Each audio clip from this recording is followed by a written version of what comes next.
Senior صحافی اور تجزیہ کار جاوید چودھری کے مطابق وہ یوکرین کے ایک غریب یہودی خاندان میں پیدا ہوا۔ خاندان غربت میں زندگی گزار رہا تھا۔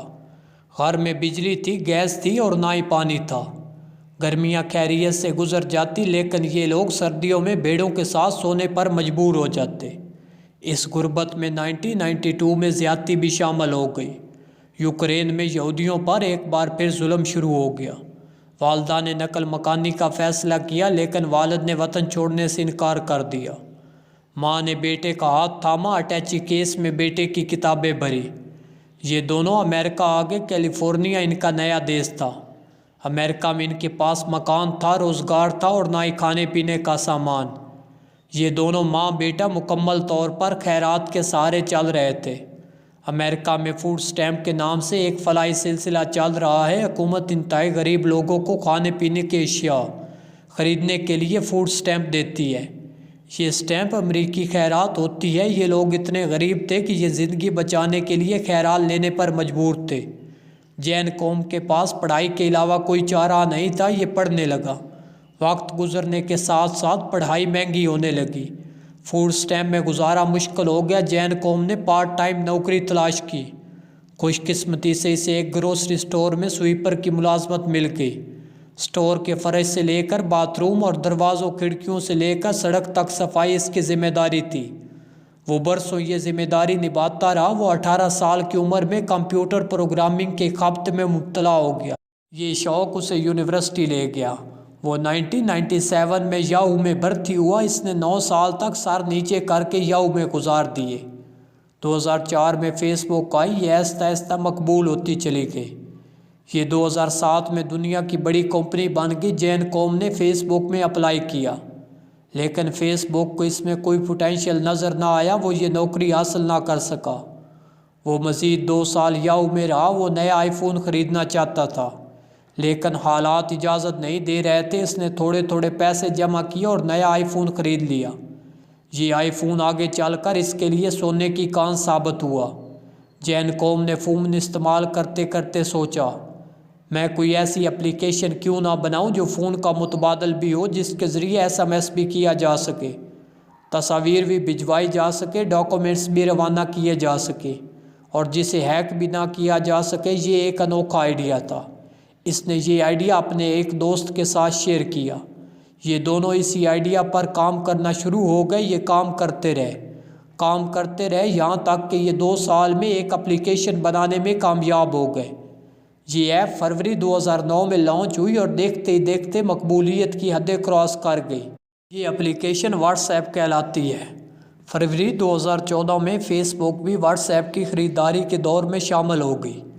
فیس بک کی انتظامیہ نے جب اس سے رابطہ کیا تو اس کی ہنسی نکل گئی۔ اس نے خدا کا شکر ادا کیا اور کہکا لگا کر بولا، یہ وہ ادارہ تھا جس نے مجھے 2007 میں نوکری دینے سے انکار کر دیا۔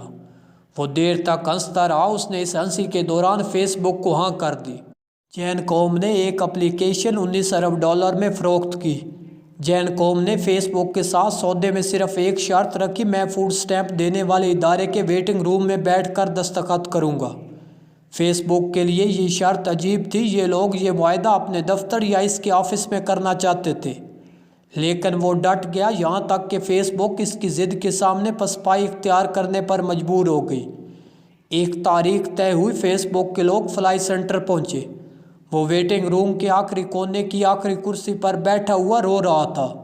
وہ کیوں نہ روتا؟ یہ وہ سینٹر تھا جس کے اس کونے کی اس آخری کرسی پر بیٹھ کر وہ اور اس کی ماں گھنٹوں فوڈ سٹیمپ کا انتظار کرتے تھے۔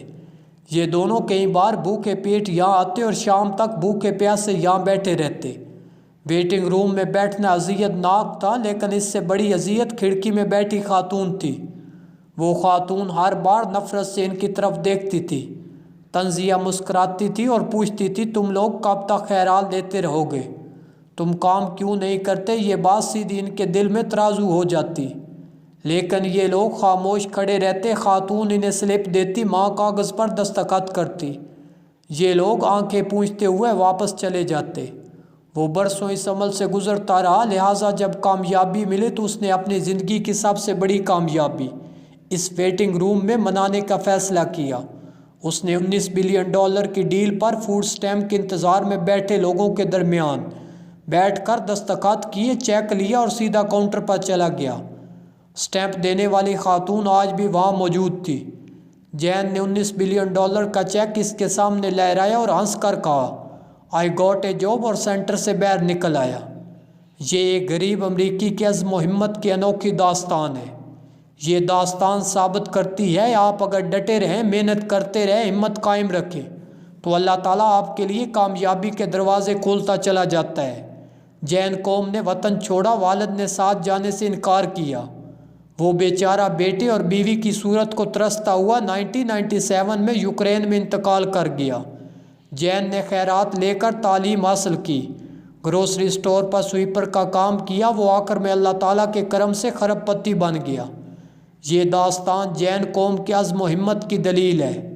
یہ وہاں امریکی معاشرے کی وسعت اور فراخ دلی کا ثبوت بھی ہے۔ یہ ثابت کرتی ہے امریکہ ایک ایسا ملک ہے جس میں کوئی شخص 1992 میں آ کر خیرات کے پیسے سے تعلیم حاصل کرتا ہے، صرف 24 برسوں میں کھرب پتی بن جاتا ہے۔ یہ صرف امریکہ میں ممکن ہے۔ ہم جہاں اس داستان سے جین قوم کا عزم سیکھ سکتے ہیں، ہمیں وہاں اس داستان سے ایک ایسے معاشرے کا آئیڈیا بھی ملتا ہے جس میں صرف عزم اور محنت کاشت ہوتی ہے، جس میں ترقی صرف ترقی یافتہ لوگوں کی وراثت نہ ہو، جس میں ہمیشہ کامیاب لوگ کامیاب لوگوں کو جنم نہ دیتے ہوں، جس میں سب کے لیے محنت کے برابر مواقع موجود ہوں۔